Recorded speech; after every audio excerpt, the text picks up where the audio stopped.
It's a very big schus for us. Rav Neuberger is known to many of you. We have Rav, Rabbi, Rosh Yeshiva, to many of the Talmidim who have grown up in this community and who have received the Torah with clarity and with confidence, and it's a big schus for us to learn from Neuberger right now. Thank you very much. It's a covet to be here. I'm grateful to be here at Rishus the Maradasra.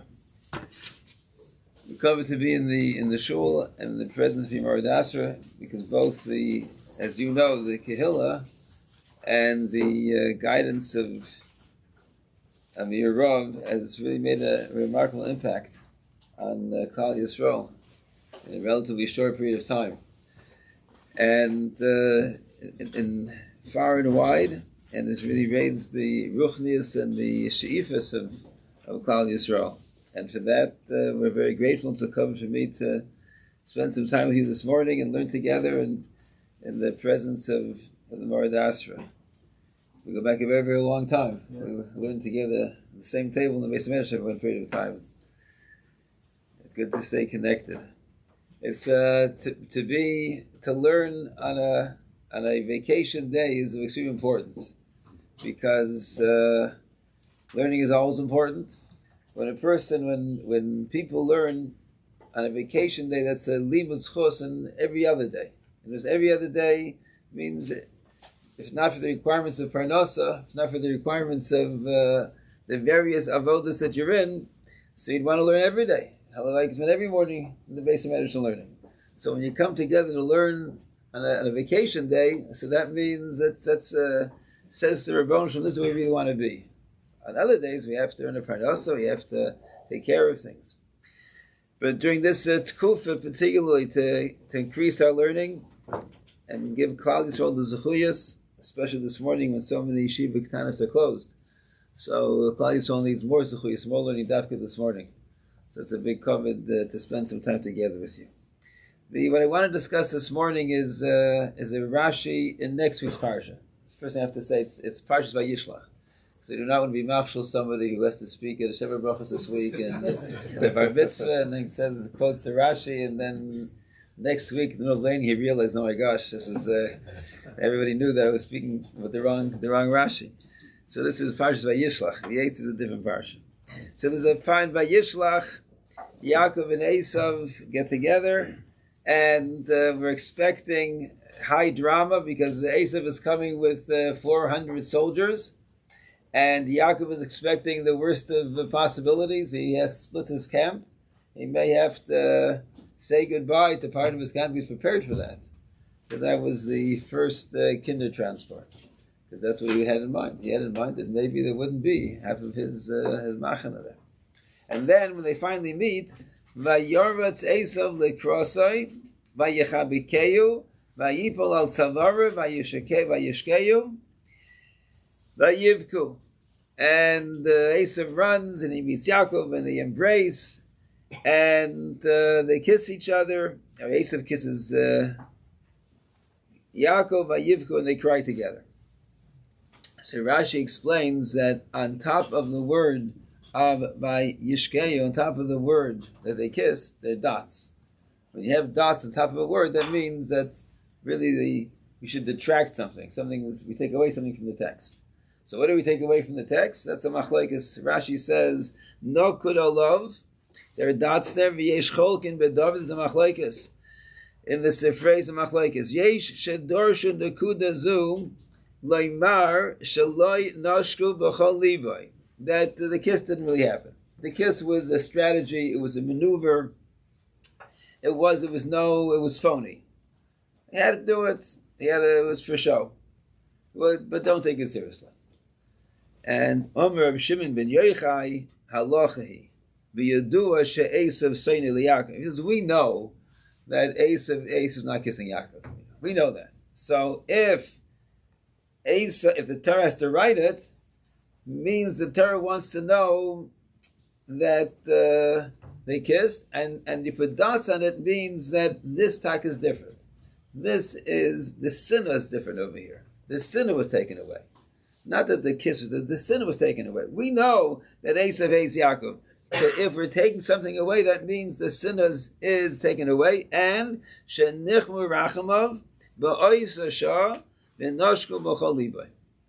That their hearts melted. All of a sudden, they hadn't seen each other in so long, and Aish remembered he has a brother, and there were good feelings that were there, and all of a sudden all the good feelings erupted, and there was a moment, shenichmu rachamav. It is very interesting that this is Shimon Bar Yochai, because Shimon Bar Yochai is the one. How did he get into trouble? Why did he have to live in a cave? Because there were good things were happening. The Gemara in Shabbos says, the great mnemonic devices of Shas, that the story of Shimon Bar Yochai is in Daf Lamed Gimel Amud Beis. It's easy to remember. So and there the Gemara says that the Romans were good. They had Tiknu Shvakim, they had marketplaces, Tiknu Gesharim, they had good bridges, Tiknu Merchatzois. To this morning, George Washington was a good bridge this morning, and the Van Wyck was even good this morning. So Tiknu Gesharim, Tiknu Merchatzois. It's next week's parsha, but the Kvisas Haderech was this morning. So Tiknu Merchatzois, bathhouses. Nope, Rabbi Yossi let it go. He let it go. Yeah. And Rabbi Shimon he couldn't let it go. He's an Ish Emes. He couldn't let it go. And he said, it's true, they're good bridges, but they're collecting tolls. And it's true that they have Merchatzois. That's because they like the good life. So Rabbi Shimon couldn't, he saw through everything. And Rabbi Yossi also saw through, but he knew he was quiet. And because Rabbi Shimon couldn't let it go, so he ended up having to run. So this is the same Rabbi Shimon Bar Yochai. The same Rabbi Shimon Bar Yochai, the Gemara says in Ve'ilah that when there was a Gezerah, so Rabbi Shimon Bar Yochai understood. He lived in two levels. He knew that who he was talking with. He knew where their heads really were. And that's why he was able to speak to them and be able to get rid of a Gezerah when the Gezerah came down in Klal Yisrael.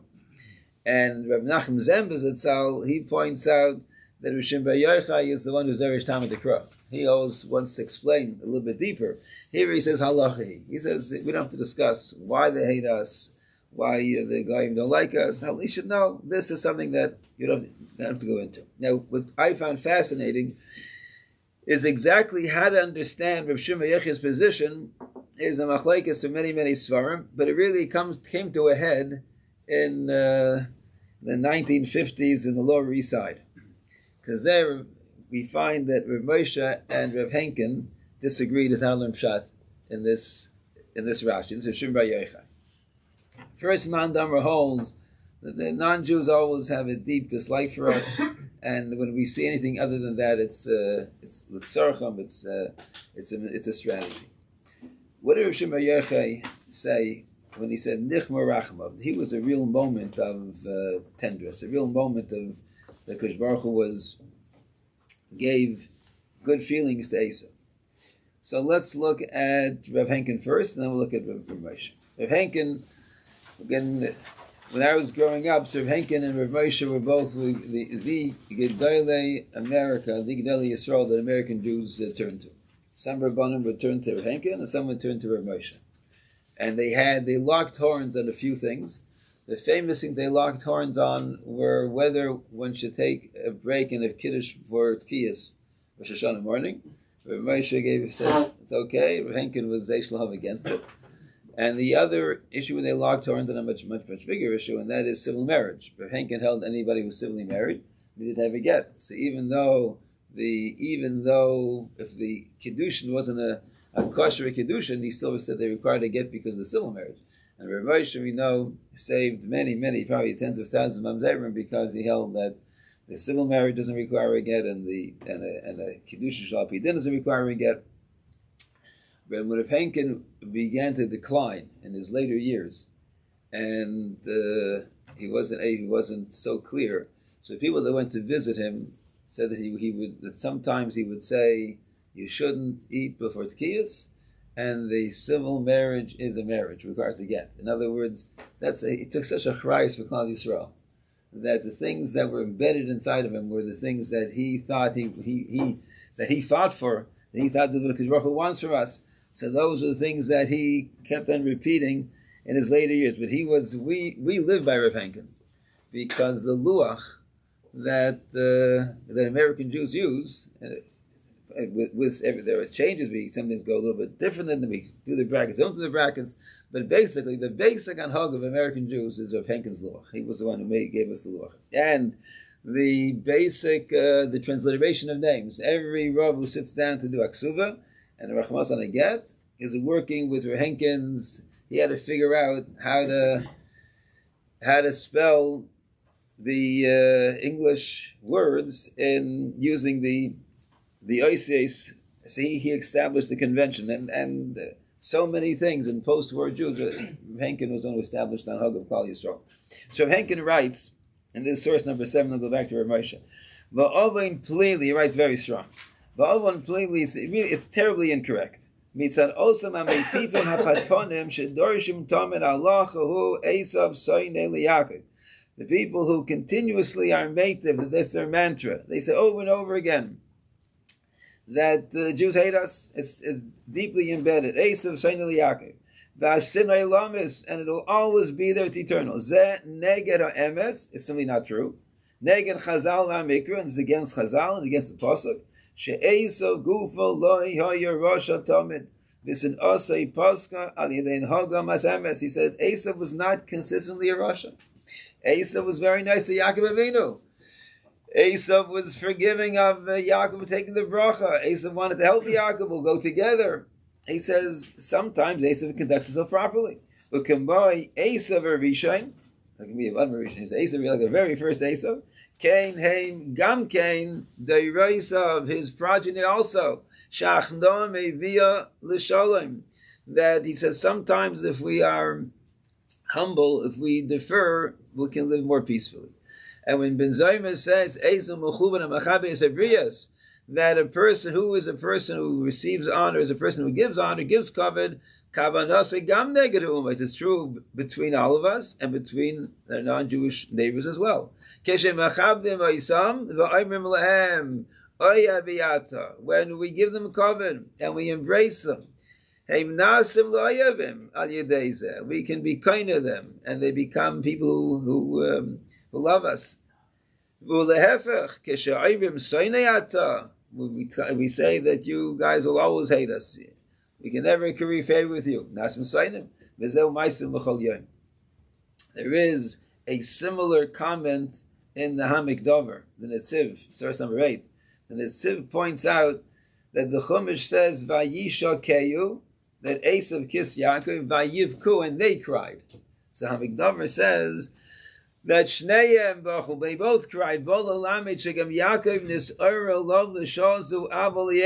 They both cried means there was both a tenderness of feelings, there was both a brotherly relationship. When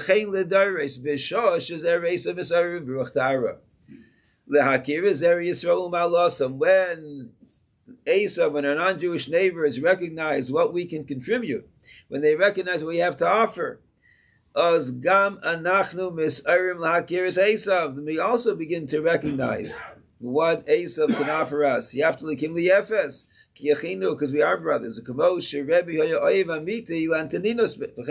were many suggestions. So that is what Rav Henkin is describing. What he builds, not directly but in theory, on the Hamik Dover, is that nichmu rachamav is a reality. There is a real time when our non-Jewish neighbors have a real, genuine relationship with us. Rav Moshe, if we go back to source number 6, that's why it's so interesting. This was taking place not at the same time, but you had two Gedolei Yisrael who had different feelings about this Rashi. So Rav Moshe was asked by Jews in England that they thought they would be able to get greater funding for Jewish schools if they would sue the English government in the some European court. I don't know exactly what this was. This is before the EU, so I'm not sure what this was. And Rav Moshe says himself, it's England, it's not really my turf, it belongs to other Rabbanim, but based on what you explained to me, he says, I would say, if you want to bring the British government to court in Britain, that you can do. But to bring the British court to court in another government, he says that that smacks of going too far and of trying to find the non-Jews guilty of something. You're trying to embarrass them. And he writes in the boldface, Tzorech leida sha'asinu liyisrael mikol u'umois higedola gam mimalchias shenoyagin b'tova. He says, that when Rav Moshe is the author of the phrase for us, Malchus Shel Chesed. He's living in America, and America was and is so good to Klal Yisrael. But he says you should know that as good as they are, that we have to be careful not to stoke any sinner. And he says that's why Rashi says halacha he. That's why the Brisa says halacha with halacha he. Should be Yodua, Sheis of Soni Li'Yaakov. Halacha he means that loy nishtanes. Just like halacha doesn't change, it's eternal. So this feeling that Esav has for Klal Yisrael, loy mishtanes, kach sinos Esav Li'Yaakov, loy mishtanes. Nav elu shenoiges ba'ofen tov. Sin oson gedola be'etzem. That even those who are very, very good to us, their sinna runs deep. We have to be very careful not to goad their ill feelings for us. If you want to bring them to court in England, that's fine. There was, I think last year, the year before, last year at the Yehudot convention, I found a very interesting conversation between two Gdolei Yisrael about justifying taking the New York government to court about their approach to things that were going on in the Jewish schools, and even though it sounds like it was sort of goading, so it was bringing difficulties upon us, but to Gdolei Yisrael, they both in different ways. One pointed out that this is the way that the system is supposed to work, and and if the stakes would not be so high, we would not do it. But the stakes are so high, chinuch to have the ability to run our own chinuch. And one of the other Gedolim said that he justified it as that when chinuch is at stake, it becomes in the category of milchama. Milchama is a different parsha. Milchama, that one can sometimes do things we otherwise would not do. But Rav Moshe was pointing out that the nichmu rachamav creates a space. There is a malchus shel chesed creates a space. That's it creates a space where Klal Yisrael can thrive, where Klal Yisrael we can run our moises, where we have rights, where we can vote, we can rally, we can lobby, we can protest, and we benefit tremendously from the government's aid to us. But you have to understand not to go too far, not to be super comfortable where you feel you can take a country to court in a different land, to exercise your rights in the land in which you're living, but to embarrass the government, that you can't do. So I found that we are living this Rashi. Every so often, Kodesh Baruch Hu gives us a schus that you actually live a Rashi and live a pasuk in Chumash. I often point out how we're living the psukim in Yechezkel, how Eretz Yisrael has come back to give fruits. So there's so many psukim. And here, every so often, there's a Rashi where previous Doros would learn it one way, and we really understand what this Rashi is zoning in on.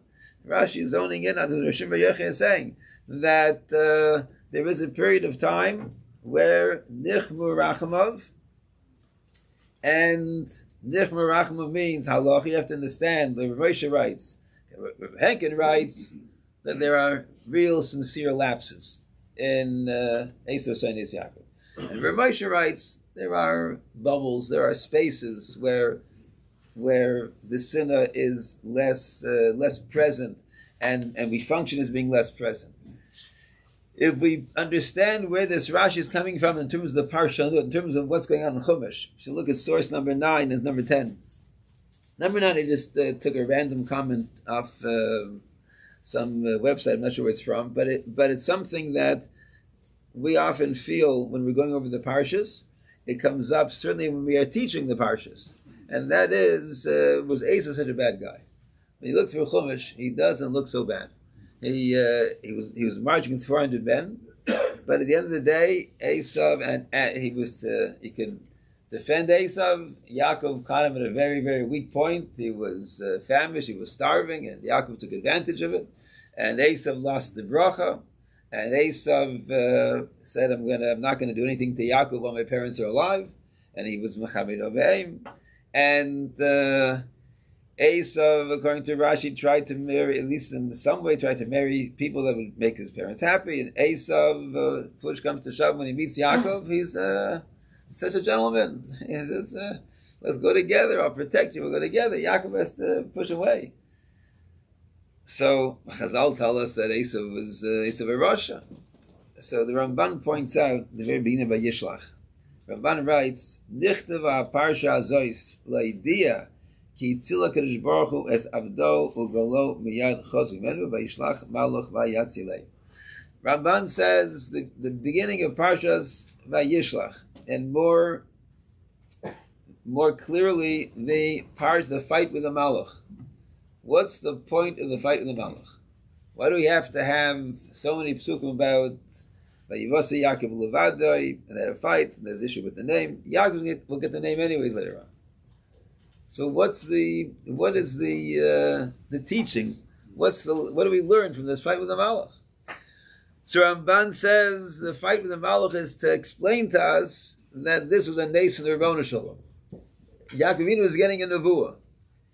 Because Baruch Hu was saying to Yaakov Avinu, tomorrow you're going to meet Esav, and you're not going to know how to interpret it.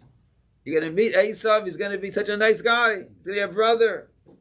You're not going to know what to make of it. I'm telling you what to make of it. I'm telling you he wants to kill you. I'm telling you, I'm giving you a fight with a Malach right now, and he's going to try to overcome you, Agmavis, right? And I'm going to save you. So tomorrow morning, when Esav comes and embraces you, that's me doing a nace. That's a nisim gluyim. You shouldn't misunderstand it. Ki hitzila Kodesh Baruch Hu was avdai. The Kodesh Baruch Hu was saving Yaakov Avinu ugolei miyarchos mimenu, and he saved Yaakov from death by Esav. Vayishlach malach v'yatzileyu. And that's what we have to understand. That is what I mean. We're living this Rashi. That's what Rabbi was writing. We're living in a time because Baruch Hu has given us an unusual situation. The European Jews no longer with us, but they understood. A person appreciates the history of Jews in Europe. They come to America, and for decades now, the freedom with which we can live and practice Yadus, we should appreciate. This is the Kodesh Baruch Hu doing nisim for us. This is not normal. Normal is the Yedua Esav Seines Yaakov. Rabbi Dessler writes that after terrible, terrible times, Kodesh Baruch Hu gives Klal Yisrael easier times. Right? So Kodesh Baruch Hu gave us easier times, but we should appreciate that what we're living through right now, with our parents, with you, our children living through, hopefully I'd be as Goyel, that these are nisim. This is a Kodesh Baruch Hu's Shalech Malach V'Yatzileyu. And that's Pshat Ki Nifrik Halachahi B'Yodu. You should know Esav Seines Yaakov. But a Kodesh Baruch Hu will send times. The Kodesh Baruch Hu sent a moment when Esav and Yaakov embraced. That moment was the Kodesh Baruch Hu revealing to us that they're going to be experiences. Klal Yisrael is going to have Po v'Sham. They'll have experiences. Holland sometimes. There'll be different parts of the Golus. And this Golus right now is Nich Merachamav. So there's a machlokes. Henkin says Mamish Nich Merachamav. There are some genuine feelings. Rabbi would say there are very good feelings, but you should know that there are, underneath the good feelings, there are some very, very strong ill feelings, and it could be that the experiences that we're having over the last few weeks may give full expression to what Rav Moshe was saying. So I want to go on now and explain the phrase halachahi. What's the significance of halacha? So it just shows a few selections. There is a Maritz Chayis which says don't take it so seriously. Sometimes Sometimes Chazal refer to an Agada, and they say this Agada, they give it the name Halachi. Doesn't really explain why. And the selection we have in front of us are probably sources that feel otherwise.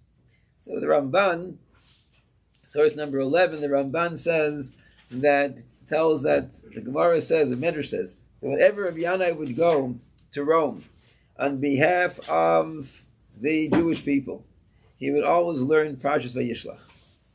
Chad Zman lo yistakel ba, u'nasiv imei Ramon, v'legiu Li'Yaakov. He said one time he didn't. Every time he learned Parshas Vayishlach, he learned this is the playbook. This is the hachana. This is the preparation. Learn a new insight, understanding what is going to happen, what's going to happen is Parshas Vayishlach. One time I've done this so many times. So many times they didn't do Vayishlach. Didn't work out. That time he did not make it. It was not a good trip. It didn't happen. And the Mivnei Shehoisa Kabbalah B'Yodam Shazu Parshas Golus Kishahoyu Ba B'Roma B'Chotzim Al Chayedam Eliski Yatzibor. They will learn this parsha, and Kimimenu Yiru Hagdairos V'Chein Yasu, and that's what has become part of the mantra of Klal Yisrael: Dairain, Tefillah, and Milchama. That whenever we engage in the Ummas Ha'olam, we have three things in mind. One is davening. We're living by Nisim, more Nisim, and then Dairain, diplomacy, lobbying, rallies, protests, everything that is allowed under the law, and Mulchama. And if it means taking up arms, again, not in our situation, Baruch Hashem, but sometimes, as we know, as we're going through now, Mulchama. Dairain, Tefillah, Mulchama. Those are the three mandates that Klal Yisrael have, and that's what it means. Halacha, I should understand this parsha is a parsha l'dairos. Klei Yakar lived in the 1600s. And those who live in the Klei Yakar know the Klei Yakar never misses a chance to criticize affluent Jews. What was going on in Prague, I don't know, in the 1600s, but every chance he has to shtoch affluence, he runs with it. So the Klei Yakar also says that he says that it's really a Klei Yakar in Parshas Devarim. It's a famous Klei Yakar that it says Penu Lachem Tzafona, which means go north, and the Klei Yakar interprets it to mean Penu Lachem Tzafuna, hide yourselves. It says there are times, having the boldface Dorshu Bazeh Imigia Shata Shel Esav Hatzpidu Atzechem, when Esav is on the rise, when we are in Esav land, Esav's country. So then Chazal say, lie low. And what is this lying low? Shem yimtzu isha Yisraeli v'golus heichel hazeh izu hatzlacha ze'er sham. If we find ourselves, we're doing well, Baruch Hashem, financially. Oz yatminu v'yatspinu ha'kol b'vnei Esav kein lecha uma shemiskanis v'Yisrael k'mo Esav. Then don't show it. Keep it quiet. When in a few weeks we'll lay in Lomas Yisro, and Yaakov tells his children, why should it appear that you have, that you're good, that you're not hungry? He was teaching them, don't let it show to the other nations that we have it easy, we have it good. And then he writes at the top of page number 3, the end of source number 13, and the Jews don't learn their lesson. He said in his time, we're in enemy territory. A person has a little bit of money, he dresses beautifully, beautiful homes, come out as if he has much more than he has. And then we goad on the nations around us. And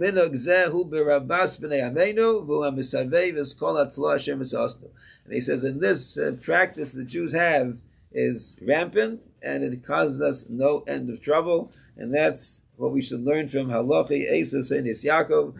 We have a space, but if we become too showy, too ostentatious, then we will bring terrible times upon us. Rahman al-Islam. The Mishnah Sacher, of Teichtel. Growing up in Toronto, one of my Rabbi was of Menachem Adler Zatzal. He was a very interesting. He was a Chassidish Rav. He learned by the Brisker Rav, and he was part of the Munkatcher dynasty. He was a harness Adler. So, but I remember him telling me that his uncle was Rav Teichtel, and he remembered that shortly before the Second World War, so Rav Teichtel came to visit him, and I remember him saying he was such a genius. A man was a genius. That was what impressed him. He had such a broad yedias, and we know the Sefer Dei Mavonim Smecha was written so heavily from memory, and what he wrote up in the attic of the shul while he was hiding for years. So the Mishnah Sachir says that it is a real halacha, and he connects it to the din. He quotes his father-in-law, connects it to the din of Sha'an Shabbos, when if a guy does a malacha for a Jew. So we say that a daita de nafshai hu da ovid, that if a guy really has his own interests in mind, so whenever we can say a daita de nafshai, when do we allow a miral and nachri? So we allow miral and nachri when the guy is doing it a daita de nafshai, and we are incidental. So he says this idea that a guy is a daita de nafshai, that's what is meant by halacha. Aish of Seinis Yaakov. I included at the end, in source number 16, the phrase "Mishtachim lehavlavik el lo yeshia." That was growing up, so we did not have it in the Sidurim.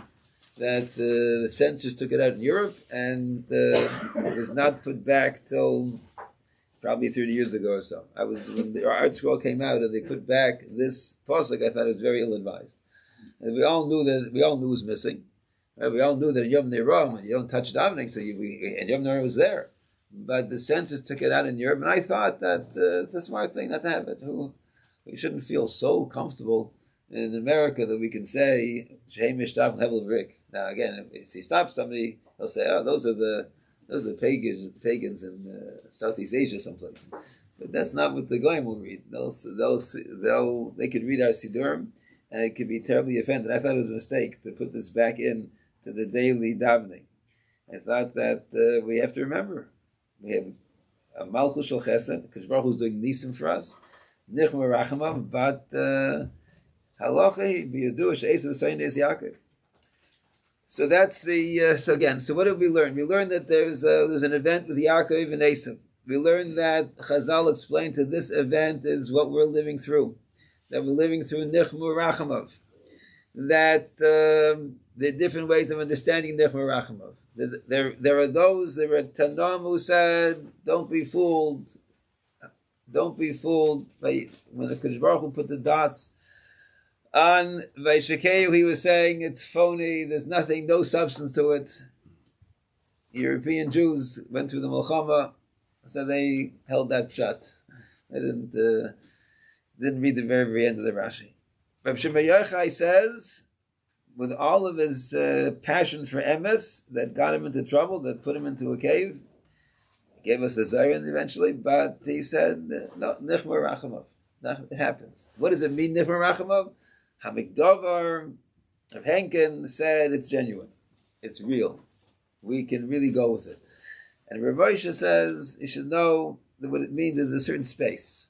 There's a space that we have the ability to fully exercise Doirain and fully exercise our rights in the country, and we are full-fledged citizens, and we present ourselves that way. But we have to know that it's an ace, and not so far from under the surface is B'Yeduah she'esav Seinis Yaakov.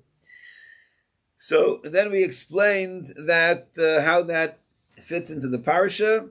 That was a moment that Kodesh Baruch Hu was being megala to us. Kodesh Baruch Hu was giving insight to Yaakov and giving insight to us. And then we explained that the idea when Chazal say halacha means it gives certain heroi, certain teachings. Or Moshe said it gives us a teaching not to embarrass the government, not to go too far, to know our place, and not to exercise every single right that we have.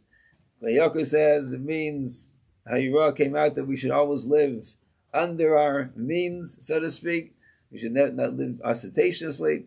And then some of the great Machabrim explained that certain halachas come from this as well. Where does the sinna come from? Whereas in Chumash, the sinna comes from because Esav lost the bracha, because Esav was hoodwinked, that Esav was taken advantage of. Where does the sinna come from? For the Dori Doris, so Chazal explained to us the Gemara in Shabbos. Gemara in Shabbos says that Omer le'yahu me'rabbanon Rav Kahana, source number 17. Mi shemi locha mai har Sinai. Who knows what the word har Sinai means? Omer le. So they told Rav Kahana, har shenasu by Nisim. It was a miraculous that the Kodesh Rakim and the Ro and name they saw the Kodesh, and Hare Nisoi, they saw the Anonim. Boy, then it should be Har Nisi, not Har Sinai. So Elahar Shenasa by Siman Toiv, good things were held for Klal Yisrael and good predictions for later on. No, then it should be Har Simoni, not Har Sinai. Elamai Taima. So first they criticize that he didn't learn enough by Rapap and Rav Yaakov because they were very, very strong in the teachings of Agadata. But if you would have learned by them, you would have understood that Har Sinai is that the mountain Shiur Sina L'Umay Sailam. Right? Why Shiur Sina is a better fit than Nisim or Simonim, we'll have to understand. But that's what we're supposed to learn. It comes from Har Sinai. There is an important comment by the Cousin Shemagid who said that it's not really sinna for Klal Yisrael. It's sinna for Kodesh Baruch Hu at Har Sinai was able to impart within us a hatred for things that are phony, things that are fake, hatred for Avodah Zarah, hatred for things that lack ruchnius. That's Yorda Sinna La'olam. But the otherwise, the Svarim indicate that it's referring to Sinas Yisrael, it's referring to Aish Seinah Li'Yaakov. So the Netziv writes, source number 20, that it's one of the blessings that Kodesh Baruch Hu gave us because it keeps us together. It binds us together and makes sure that it becomes a way of reducing us, assimilating both in physically and both in ruchnius. Shaliyatamu Yisrael Magoyim. And we should see that that's the silver lining of some of the ill feelings that are coming to the fore right now. That it's bringing Jews to feel more comfortable with other Jews sometimes, to bring Jews back to where we're coming from. It reminds us it's a little bit of a wake-up call. So the Tziv says that Kodesh Baruch Hu sends us these wake-up calls because that he came Tova Kodesh Baruch Hu, but Kodesh Baruch Hu made it part of the world. That's Aish Seinah Li'Yaakov. The Ran explains that it comes from our separateness from the Goyim. People don't like people who hold themselves to be separate. And Rav Kook develops this and amplifies this idea, and with this I want to close. Rav Kook explains that what the Gemara is expressing is that Har Sinai took place in an unremarkable place. If you had to choose a location for giving Torah, you would not choose a mountain in the middle of the desert. It was an oasis. It was an oasis. It was a beautiful mountain. But why give Torah? Why make the most momentous occasion for Klal Yisrael? Wait, you get to Eretz Yisrael. You get the land that really responds to Klal Yisrael. Your land, right? You'll have the trappings of a nation. Now you're a wandering people. You just got out of Mitzrayim. You'll have the trappings of a nation. Have leadership. Yerushalayim. You'll have a Beis HaMikdash. That's where you give Torah. So Rav Kook says that Kodesh Baruch Hu wanted the Torah to be perceived as something that was accessible to all people. That if the Torah would have been given to us in Yerushalayim or Kodesh, then forever the nation of the world would say, this, what Jews aspire, the refined way that we want to live, the elegance, the midos tovos, the spirituality, the way that we speak, the things that we think about, the aspirations that we have, we want for our children, the family lives we want to have, all of these things, we can't touch that. It's something that was a gift for people in Yerushalayim. They had Kedusha, they had their own nation, their own place. It's not something that we can even come. We are destined to live lives that are vulgar and lives that are decadent and lives that are full of physical pleasure. The Baruch said, no. I'm giving it before they become a people. I'm giving it to them before they get to Eretz Yisrael, before they have the trappings of even being a people, before they have the Kedusha.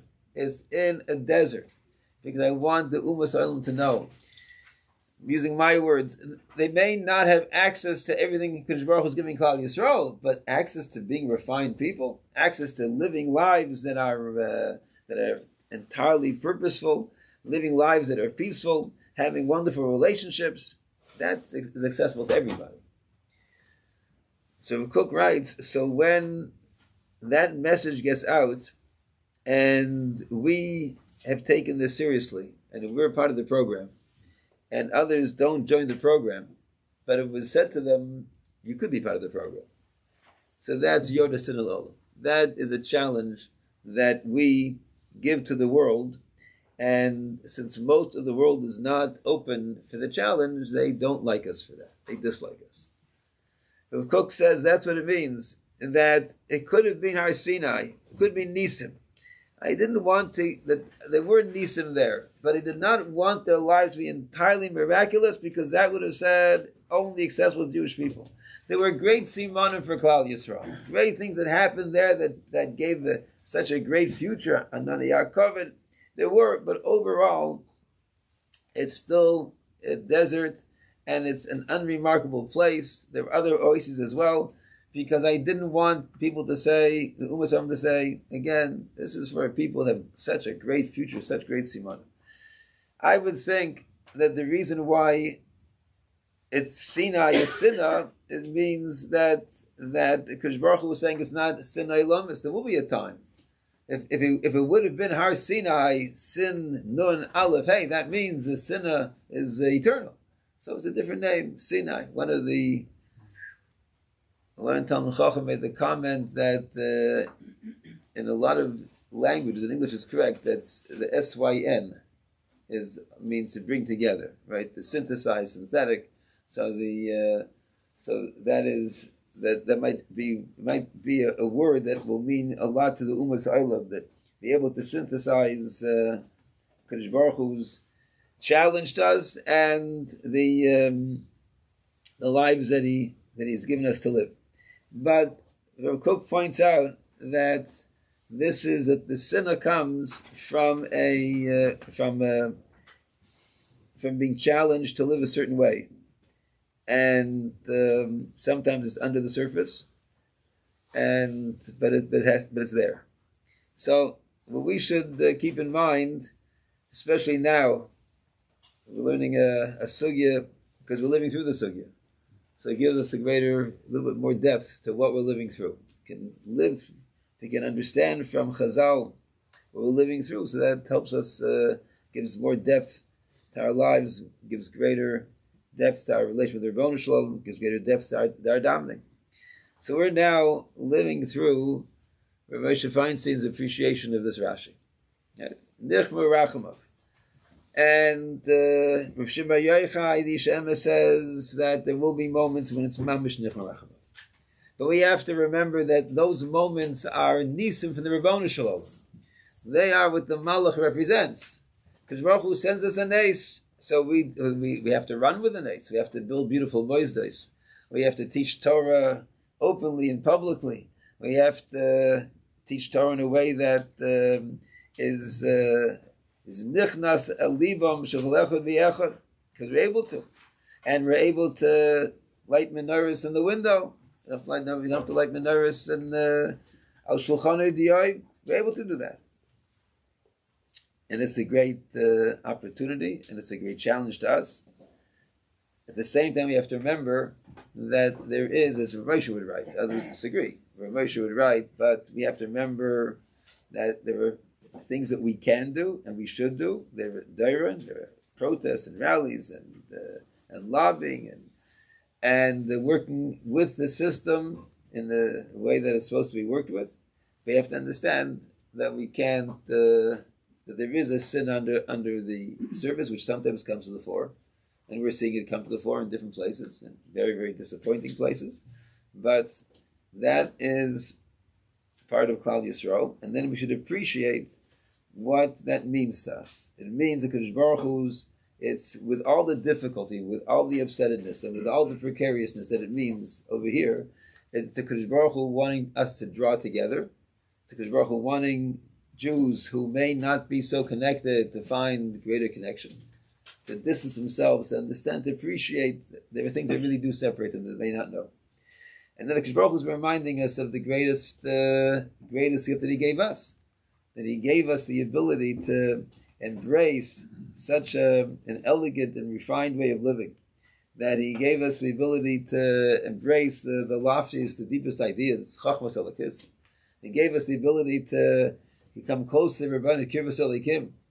And if this great gift that HaKadosh Baruch Hu has given us, if that aggravates the people around us, that's part of the challenges of it. If it says you could have part of this, so that's part of the reality of our lives. But the reality of our lives should remind us that HaKadosh Baruch Hu, the great opportunities and the great gift that HaKadosh Baruch Hu has given us, that we're able to have Kirvas Elikim. And that has to remind us, if we see moments of sinna, we have to act, we have to respond, but we have to take a step back and say, where's this coming from? This is coming from because HaKadosh Baruch Hu is giving us something, a way to live life in such a profound fashion. And that will help us embrace the life that HaKadosh Baruch Hu wants us to live, and Be'ez Hashem will give us more and more zchuyos.